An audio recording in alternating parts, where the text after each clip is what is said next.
ചൂട് കൂടുകയാണ്. ബുധനാഴ്ച വരെ ഉയർന്ന താപനില 43 ഡിഗ്രി സെൽഷ്യസിന് മുകളിലെത്തുമെന്ന മുന്നറിയിപ്പാണ് കാലാവസ്ഥാ നിരീക്ഷണ കേന്ദ്രം നൽകുന്നത്.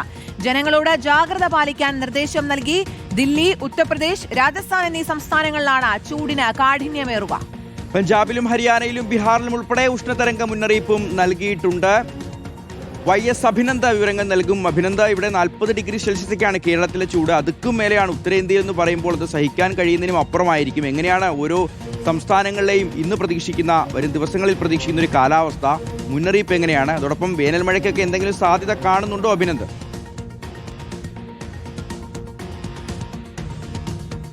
കനത്ത ചൂട് തന്നെയാണ് അനുഭവപ്പെട്ടുകൊണ്ടിരിക്കുന്നത്. രാജസ്ഥാനിലും പഞ്ചാബിലും ഛത്തീസ്ഗഡിലും ഒക്കെ തന്നെ വലിയ ചൂടാണ് ഇന്നലെ രേഖപ്പെടുത്തുകയും ചെയ്തത്. 43 ഡിഗ്രി സെൽഷ്യസിലേക്ക് താപനില അത് എത്തുമെന്നാണ് കേന്ദ്ര കാലാവസ്ഥാ വകുപ്പ് അടക്കം പറയുകയും ചെയ്തതിന്റെ ഭാഗമായിട്ട് കനത്ത ജാഗ്രതാ നിർദ്ദേശം അടക്കം പുറപ്പെടുവിക്കുകയും ചെയ്തിട്ടുണ്ട്.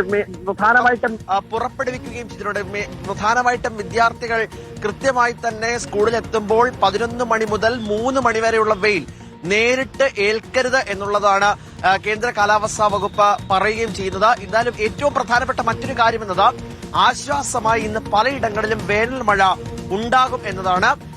ഡൽഹിയിൽ അടക്കം ഇന്ന് വൈകുന്നേരം 3 മണിക്കോടുകൂടി വേനൽ മഴ ഉണ്ടാകും. പല സ്ഥലങ്ങളിലും ഒറ്റപ്പെട്ട ഇടങ്ങളിലായിരിക്കും ഇത്തരത്തിലേക്ക് വേനൽ മഴയും ലഭിക്കുക. പക്ഷെ വേനൽ മഴ ഉണ്ടായാൽ തന്നെയും അതിന്റെ ചൂടിന്റെ കാഠിന്യം വർദ്ധിപ്പിക്കുന്ന രീതിയിലേക്ക് ആ മഴ മാറുമോ എന്നുള്ളതാണ് ആശങ്ക. എന്തായാലും ഉത്തരേന്ത്യൻ സംസ്ഥാനങ്ങളിൽ കനത്ത ചൂട് തുടരുകയാണ്.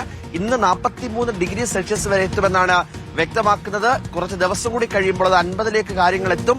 എന്തായാലും ചൂട്, അതിന്റെ കാഠിന്യം കേരളത്തിനേക്കാൾ കൂടുതൽ ഇപ്പോൾ ഉത്തരേന്ത്യൻ സംസ്ഥാനങ്ങളിലെ ആളുകൾ അനുഭവിച്ചുകൊണ്ടിരിക്കുകയാണ്. ഷികാസ് കീർത്തന.